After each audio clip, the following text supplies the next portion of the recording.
ধীরে ধীরে লিপি ৭ বছরের এক দুরন্ত মেয়ে হয়ে ওঠে। হাসিখুশি, প্রাণচঞ্চল, তবে পড়াশোনায় একেবারে অনাগ্রহী। তার নানু সিদ্দিকা ম্যাম একজন, যিনি লিপিকে নিজের মেয়ের মতোই ভালোবাসতেন, লালন পালন করতেন। প্রতিদিন সিদ্দিকা ম্যাম চেষ্টা করতেন লিপিকে বোঝাতে, মন দিয়ে পড়লে তুমিই একদিন সবার থেকে আলাদা হয়ে উঠবে। কিন্তু লিপি তা শুনতই না।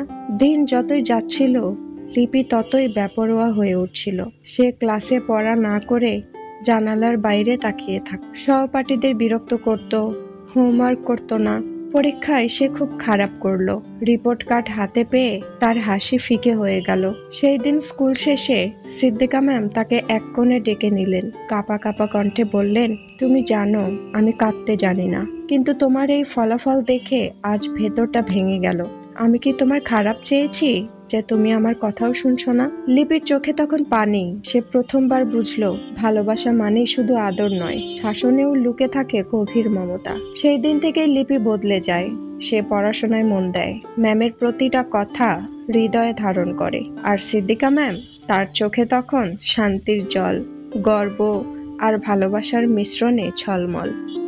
ধীরে ধীরে লিপি ৭ বছরের এক দুরন্ত মেয়ে হয়ে ওঠে। হাসিখুশি, প্রাণচঞ্চল, তবে পড়াশোনায় একেবারে অনাগ্রহী। তার নানু সিদ্দিকা ম্যাম একজন, যিনি লিপিকে নিজের মেয়ের মতোই ভালোবাসতেন, লালন পালন করতেন। প্রতিদিন সিদ্দিকা ম্যাম চেষ্টা করতেন লিপিকে বোঝাতে, মন দিয়ে পড়লে তুমিই একদিন সবার থেকে আলাদা হয়ে উঠবে। কিন্তু লিপি তা শুনতই না। দিন যতই যাচ্ছিল, লিপি ততই বেপরোয়া হয়ে উঠছিল। সে ক্লাসে পড়া না করে জানালার বাইরে তাকিয়ে থাকত। সহপাঠীদের বিরক্ত করত, হোমওয়ার্ক করত না। পরীক্ষায় সে খুব খারাপ করলো। রিপোর্ট কার্ড হাতে পেয়ে তার হাসি ফিকে হয়ে গেল। সেই দিন স্কুল শেষে সিদ্দিকা ম্যাম তাকে এক কোণে ডেকে নিলেন। কাঁপা কাঁপা কণ্ঠে বললেন, তুমি জানো আমি কাঁদতে জানি না, কিন্তু তোমার এই ফলাফল দেখে আজ ভেতরটা ভেঙে গেল। আমি কি তোমার খারাপ চেয়েছি যে তুমি আমার কথাও শুনছো না? লিপির চোখে তখন পানি। সে প্রথমবার বুঝলো ভালোবাসা মানেই শুধু আদর নয়, শাসনেও লুকে থাকে গভীর মমতা। সেই দিন থেকেই লিপি বদলে যায়। সে পড়াশোনায় মন দেয়, ম্যামের প্রতিটা কথা হৃদয়ে ধারণ করে। আর সিদ্দিকা ম্যাম, তার চোখে তখন শান্তির জল, গর্ব আর ভালোবাসার মিশ্রণে ঝলমল।